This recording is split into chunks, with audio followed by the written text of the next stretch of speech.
Hello everybody and welcome. In this video, I will show you how to create a NuGet package from a class library. A quick reminder, the resources I'm using can be found in the description section below this video. And also, if you like the series, please take a moment to drop a like and subscribe. This will help sustain the continued production of videos like this. So, here is our solution, and it has a class library called Car Garage Core. Now, we want to create a NuGet package out of this class library. If we right-click on dependency and right-click and say manage NuGet packages, all right, we get a NuGet feed. Okay, we get packages from NuGet.org. And where is NuGet.org feed configured? If we click on the little settings icon right here, let's click on that. You can see that by default, Visual Studio has been configured with the NuGet.org feed, and this is the feed. So the class library we want to create a private feed just for our organization purposes right here and make it appear right here. Okay, so I'm just going to close this. Now let's switch over to a new instance of Visual Studio and let's create a new project. Let's call it class library and hit next. And this one I will just call it SPX. SPX, and let's call it Car Garage Core. All right, there we go. So this is just the name of an organization. You can put your own organization here, and this is the component name. Okay. All right. So let's click on create. And yes, here is our solution. Okay. So the first thing we do, let's just get rid of this class. Say OK, and now I'll press Alt Enter on the project name, and we get many of the configuration items. Now this right here will end up being our NuGet name. Okay, so we can leave the default namespace as it is. Okay, so the package name. Okay, so right here we have the package ID, which must be unique. Okay, so hopefully no one has created a NuGet package called SPX Car Garage Core. Okay, the authors, I'm just gonna write SPX. Tap that, and Visual Studio automatically updates the company field, and description will just say contains components for Car Garage or Car Garage Core, right? That include entities and DTOs. Okay, next up, the copyright field, let's put 2020, so that's at the time of recording this video. All right, the expression here, let's say it's MIT, and down here, let's just keep all this, and on the tags, so we say Car Garage Core, Garage, and SPX Car Garage Core. Okay, so those are the tags. The rest of the fields, we'll leave them as defaults. So let's save this, and first thing we're going to do is match the folders in our class library. So we have a folder called entities, and next we have a folder called client models. All right, so back into our project. If we have a look at this, this is what we have emulated. All right, so here we have the car class and the endpoint class. Let's copy this, and over in our project, let's paste this.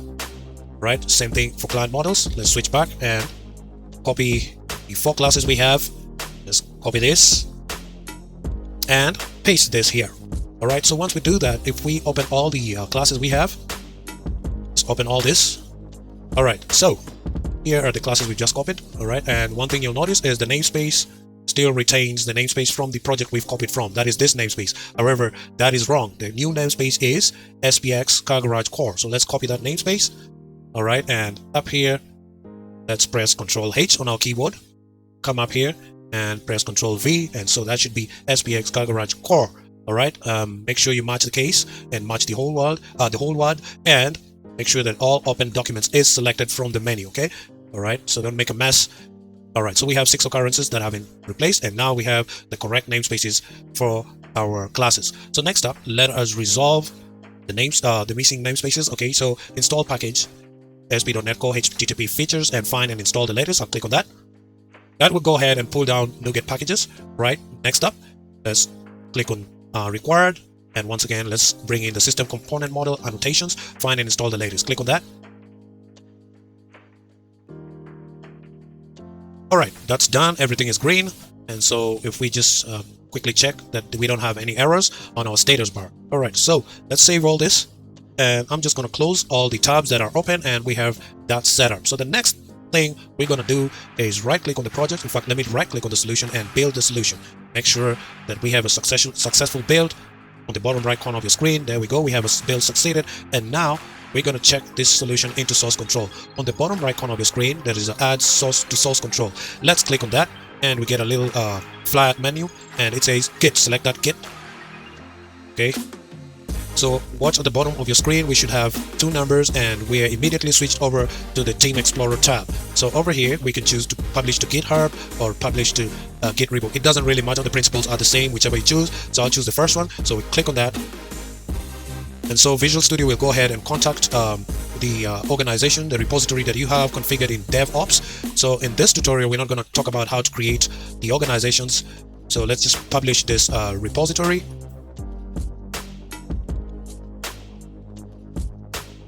Yes, that's correct, it's pushing the branch. So give it a moment to talk to the remote server.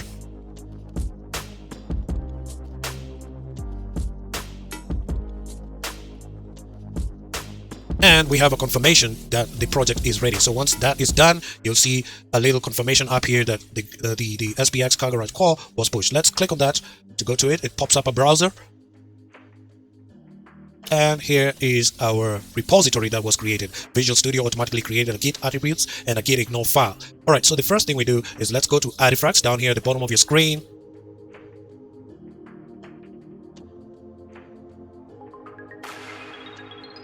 Remember, this is the cloud. Things take a while. All right, so first thing we do is create a feed, and let's name this feed SPX. Okay, leave the default as they are and hit create.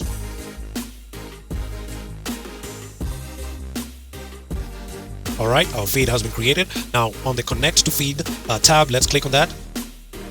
All right, since we are creating a private feed, let's click on Visual Studio, and this is the connection endpoint. These are the endpoints we're going to configure in Visual Studio. As you can see, it says on the tools menu, select options, NuGet package manager, package sources. Okay, select the green plus. I will show you how to do that. Okay, so let's click on this, copy to the clipboard, and copy to the clipboard. Okay, so let's go back, and once we're there, so the first thing to do is create a pipeline. Let's click on the pipelines. All right, so create a pipeline. All right, down here at the bottom of the menu, let's select Classic Editor. All right, that has been selected correctly. Let's click on Continue. And the task we want to configure our agent job is for a .NET Desktop. Okay, so let's apply this.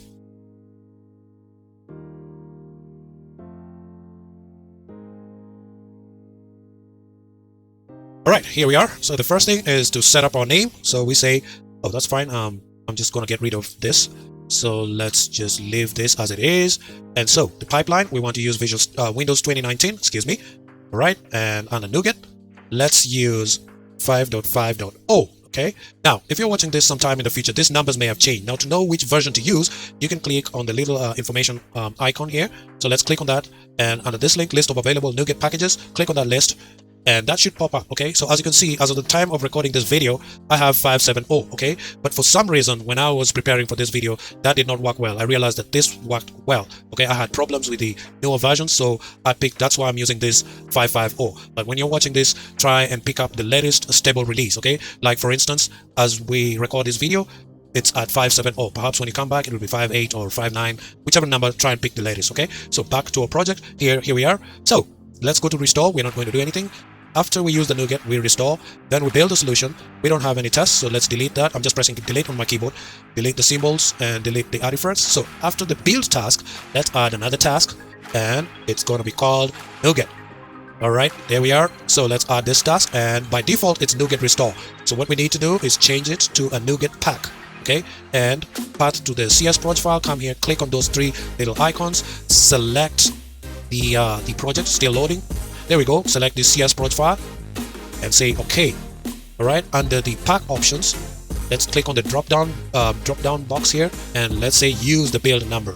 All right, once we've selected the build number, let's configure the build number under the options tab up here. So the first build, I'm just going to use a manual numbering system 1.0.0. all right, and under the triggers tab, right here under the triggers, let's enable continuous integration. So that is good. So one final pick at what we've done in our agent job. Think of the agent job as a virtual machine in the cloud, okay, that will build our NuGet package, and these are the tasks that the machine will perform. Okay, so at the end of this build, we expect to publish a drop artifact. Okay, so let's come to save and queue, select save, confirm save, and this should be grayed out and the queue enabled. So let's queue that build, and we are invited to confirm our configurations, and we just say yes, run this. All right, here we are.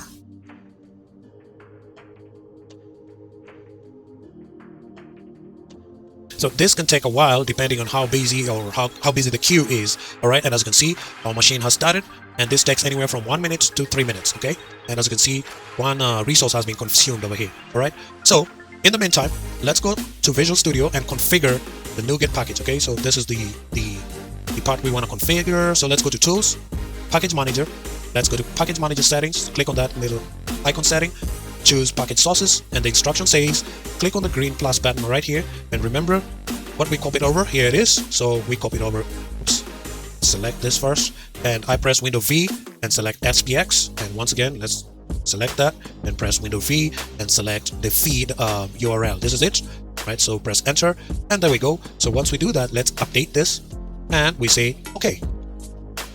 All right, so we head back to the cloud, and we have a success. And as we see here, we have one published artifact. Let's click on that little link there. And we have a drop artifact. Let's give it a moment.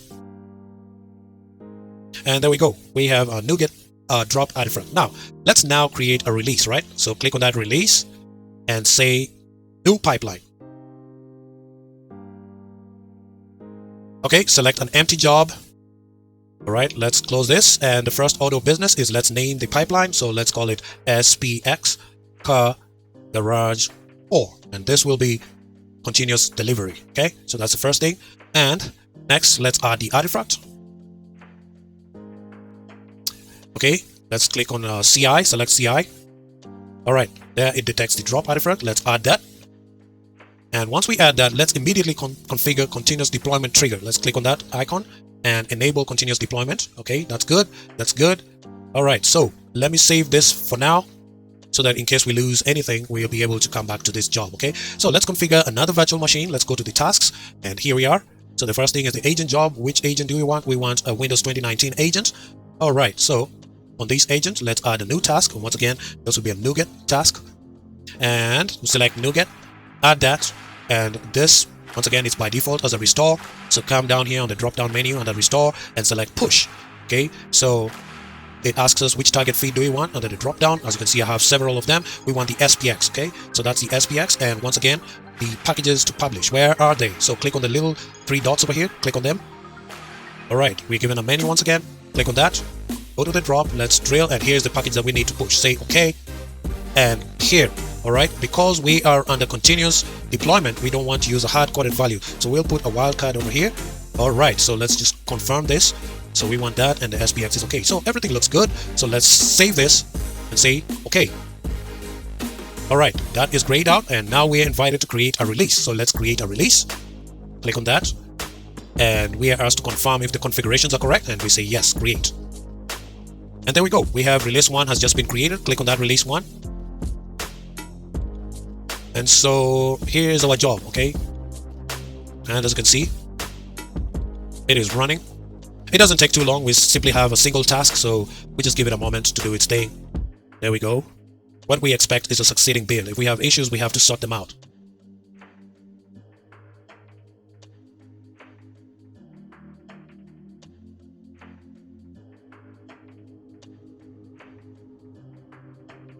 There we go. We have a succeeding build. Okay, so if we jump back to our artifacts down here,